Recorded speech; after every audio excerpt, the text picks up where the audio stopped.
Saya ingin lagi mempertegas bertanya karena betulkah tadi saudara termohon menyatakan bahwa saudara itu sebenarnya ingin memperlihatkan, begitu ya? Betul ya? Betul, Majelis. Anda ini termohon itu paham tidak berkaitan dengan prinsip pengecualian informasi? Kalau Anda membuat ruang untuk orang melihat, entah itu melihat seluruhnya, melihat sebagian, Anda berarti tidak mengecualikan informasi tersebut. Kalau Anda mengecualikan, berarti Anda menutup orang untuk mendapatkan melihat hasil uji konsekuensi atau melihat informasi yang ingin Anda kecualikan. Itu prinsip dasar. Jadi dalam persidangan ini kami jadi rancu.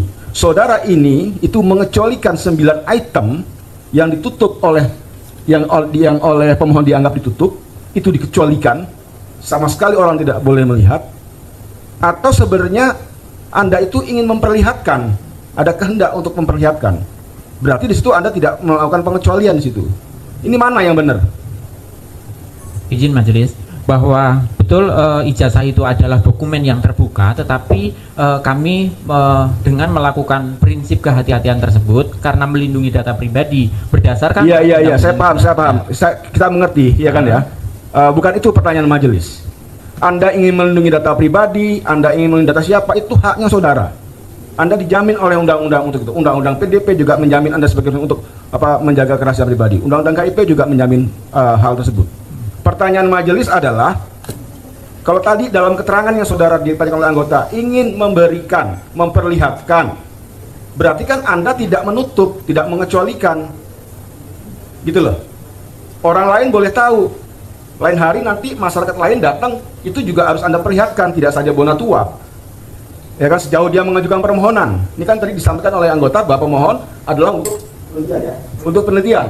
Lain hari nanti ada peneliti-peneliti lain datang untuk melihat naskah tersebut, dokumen ijazah tersebut, berarti harus diperlihatkan. Berarti Anda di sini tidak mengecualikan, gitu loh. Terbuka khusus kepada pemohon saja. Lah iya, kalau tetapi terbuka khusus kepada pemohon, gitu ya. Kenapa sejak awal, sejak dulu ada permohonan, tidak diberikan ijazahnya? Dia suruh Anda perlihatkan. Jadi Anda tidak perlu melakukan uji konsekuensi terhadap dokumen dan naskah ini, gitu loh. karena kami sebagai badan publik itu tadi menganut prinsip kehati-hatian tersebut, awalnya sudah kami tutup dulu, tetapi atas perintah majelis maka kami melakukan uji konsekuensi. Termohon, Siap. betul, majelis menyatakan memerintahkan termohon itu untuk melakukan uji konsekuensi karena termohon menyatakan bahwa informasi tersebut itu dikecualikan, ya. Termohon menyatakan dalam persidangan terdahulu dokumennya, betul dokumennya terbuka, tapi informasi-informasi yang di dalam dokumen tersebut, dalam dokumen ijazah, itu adalah dikecualikan.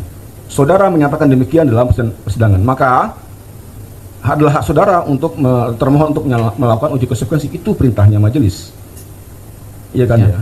Nah, tapi di sisi lain dalam persidangan hari ini saudara kembali menyatakan bahwa informasi-informasi dalam dokumen tersebut terbuka kepada pemohon.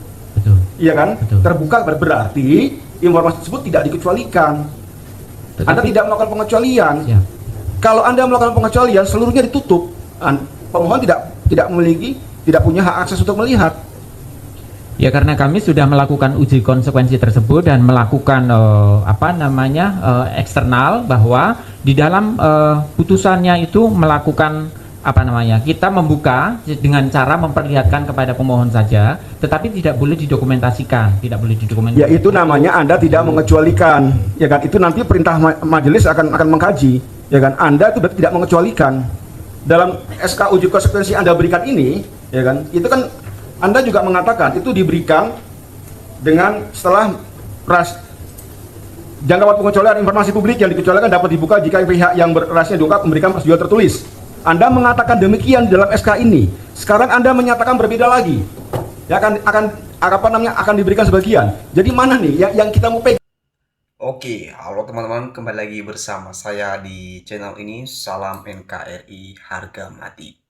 Nah, teman-teman, kita sudah melihat dari cuplikan video tentang penyelidikan kasus ijazah Jokowi tersebut, ya teman-teman ya.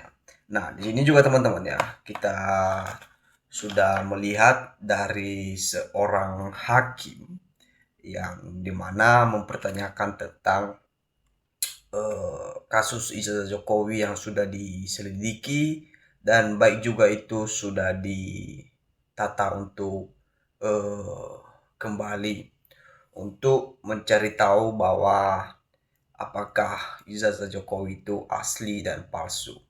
Nah, teman-teman, di sini kita juga diberikan komentar dari netizen kita yang mengatakan bahwa Hakim Jeli bawa ke Mabes Polri untuk izin forensik dan diawasi langsung hak paksa.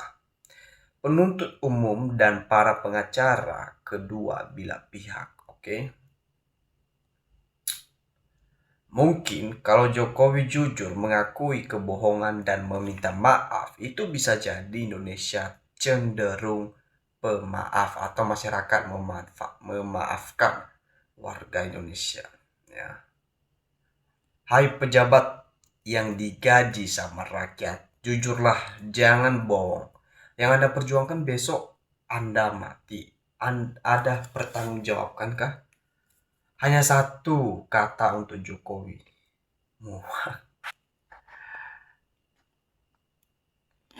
Bismillah, bravo RRT. Lanjutkan perjuanganmu demi seluruh rakyat Indonesia. Mampus, nyata ijazah Jokowi, ijazahnya palsu. Jokowi memang munafik. Lihat aja Azabillah. Sebelum langsung dia akan menikah dalam keadaan zina.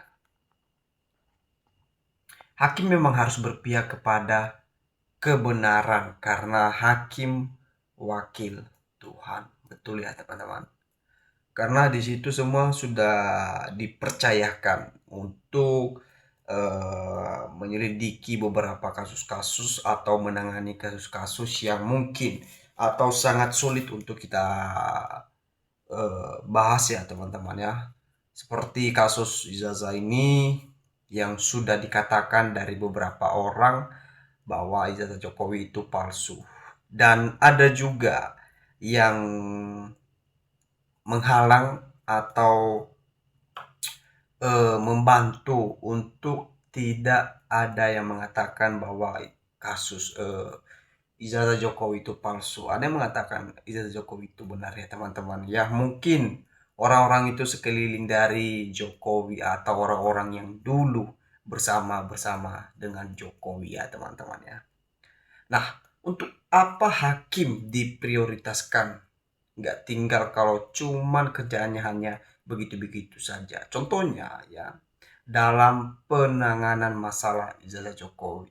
Ya teman-teman, sebenarnya ini sudah lama ya diselidiki dan mau dibongkar juga nggak bakalan ada ini hasil ya. Mau seperti ini aja tetap nggak ada kemajuan ya teman-teman ya. Kebohongan-kebohongan semakin banyak, maka kebohongan akan bercerita sendiri. Jokowi hebat, bisa prank 2 periode hasil Pilpres 200 juta lebih rakyat Indonesia. Ya, teman-teman mungkin di sini juga banyak orang-orang yang mengaitkan ya, banyak juga tentang yang dimana Jokowi sejak sudah menjadi pemimpin ya. Nah, sampai sekarang orang-orang juga mau menyelidiki mengapa dan apa sebenarnya yang sedang terjadi sekarang ya. Ya, salah satunya tentang ijazahnya ya teman-teman ya. Hingga sampai sekarang pun termasuk ijazah Gibran ya yang diselidiki ya. Apakah itu bukan cuma-cuma atau bagaimana ya? Ya, teman-teman bagaimana tanggapan dari teman-teman tentang hal-hal seperti ini? Silahkan isi tanggapannya di kolom komentar. Biar kita juga supaya bisa bertukar pikiran satu sama lain. Oke, teman-teman, sampai jumpa di video selanjutnya. Salam NKRI harga mati.